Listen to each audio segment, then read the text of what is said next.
From an American Indian point of view, I can't say that immigration is a good thing. It might change your whole environment. It might threaten the existence of your people. But in the case of an invasive immigration, when it's forced, that's one kind of circumstance. When it's constitutional, or when it's understood that by all nations that their doors are supposed to be open to all people at all times, that's a different situation. And I don't know of a single constitution of any country in this world that says it is obligated, that that country is obligated to receive anybody from anywhere at any time for any reason. I know of no such country, and yet this is what's happening in every country.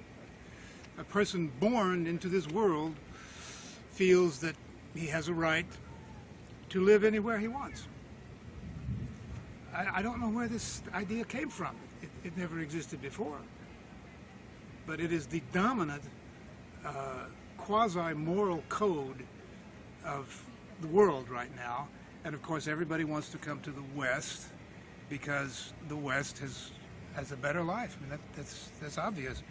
But in the case of, back to the American Indian, the lesson is, don't let it happen.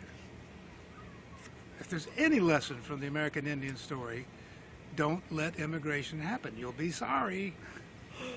And the latest example, I'm going to have to quote the Serbians and what happened in Kosovo. They let too many Albanian Muslims settle, immigrate onto their territory. And now the Muslims have claimed it as their own. That's what Muslims are all about, is claiming territory. And it's awful easy to do in the West now because everybody's going by this unwritten moral code that you can live wherever you want. Nobody can stop you. You have a right to live wherever you want. It ain't so. Or if it is true, then nationhood is out the window. That is the doom of nationhood. Open